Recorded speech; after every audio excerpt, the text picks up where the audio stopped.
Yesilwane. Mali ukuthi mina wake wangifaka 200. Yey. Yesilwane uyabona? Yabona umntwana kaMasuku. Mina lekhefu ngiyambisela. Bantu bakaMasuku vele Yesilwane basonzele kimi enhlitiyweni. Onhlane kimi. Ngiyasho mina ngithi uyabona uyamthanda ngiyamthatha ke nangu. Nase ngijutshana wo. Uqapha bala insawele. Hey ngimkhona.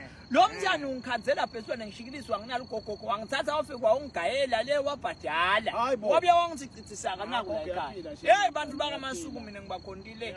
Bakhondile abantu bakaMasuku, Silwane abantu bakaMasuku emphefumulweni wami. Bangendela into letinhle njalo. Ungabuka kaMasuku nje usukuhlele ethutshane nenhlitiyo yami Silwane. Bantu bakaMasuku ngibakhonda impela ngibona. Nangilo. Awuhlane. Hey bakhomba kanjani? Bantu bakabantu Silwane. Umasuku. Shano mani ngive ukuthi lo mfana ngibenyanya kabantu bakaMasuku Silwane ngibenyanya kabi. Angakaphiwa nje, angakaphiwa bona. Ikakhulu yena lo mfana lo ngiyapha lo mfana lo kwanda singefananga ngimthanzi nje qobo lo mfana. Kuthi yena uyothini nje nakula nyalobe esikeli bashanga moya aMasuku kona kanjani manje? Yesilwane awuhlukane nambo angifuni nje kumbuka emehlweni namfana. Futhi azi angifunzi ingqondo angifuni bo ngifuni.